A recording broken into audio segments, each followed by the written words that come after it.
Olha, uma coisa é certa: descansar não é só um benefício, né? É um direito garantido por lei e é fundamental para a nossa saúde e bem-estar.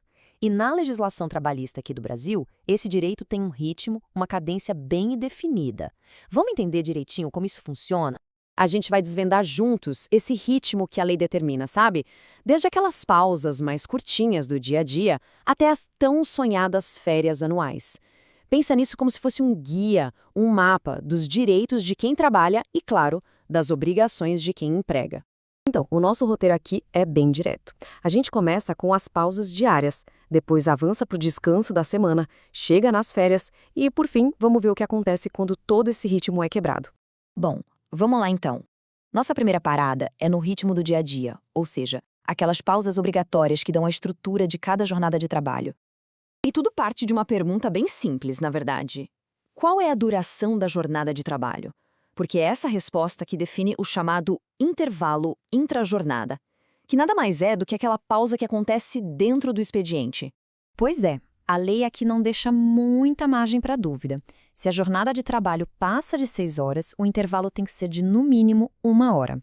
Agora, para jornadas mais curtas, de até 6 horas, a pausa garantida é de 15 minutinhos. É uma regra bem clara que busca justamente o equilíbrio entre produzir e se recuperar.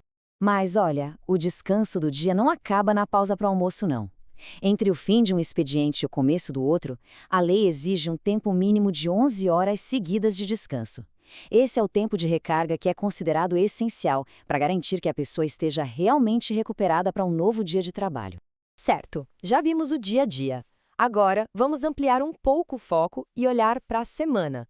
Chegou a hora de falar do direito a um dia inteiro de descanso a cada semana. É o famoso repouso semanal remunerado.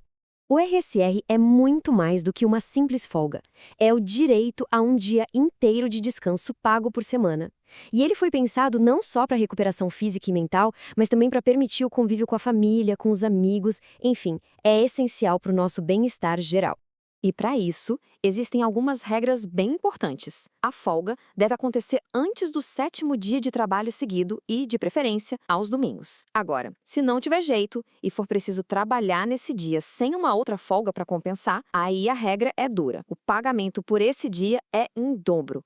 Beleza, agora a gente chega na parte que, vamos combinar, todo mundo espera, né? O maior período de descanso de todos, as férias anuais. Vamos entender como a gente conquista e como usa esse direito. Funciona assim. O ciclo das férias tem duas fases bem importantes. Primeiro, vem o período aquisitivo.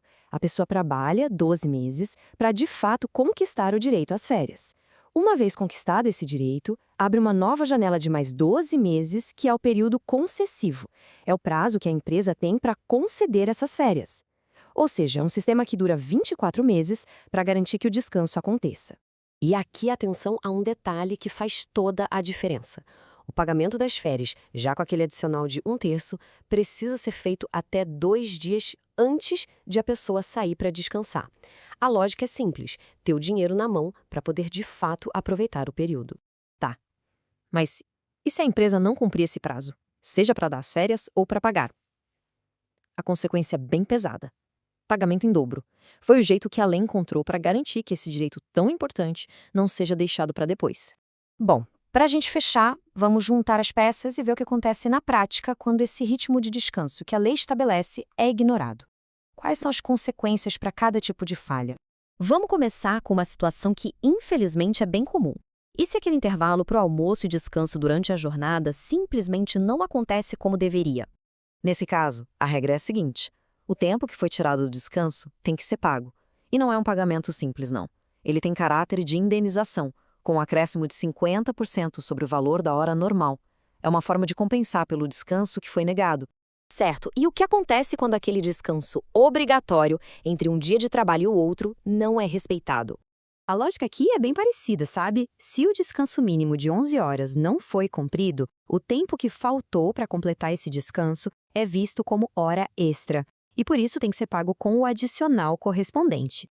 Mas e quando o problema é maior? Quando a violação é tão grave, a jornada é tão exaustiva e constante que a questão vai além de uma simples compensação financeira? É aí que a gente entra num conceito muito sério, o de dano existencial. Ele acontece quando o excesso de trabalho causa uma lesão ao tempo razoável para se dedicar às atividades individuais, familiares e sociais.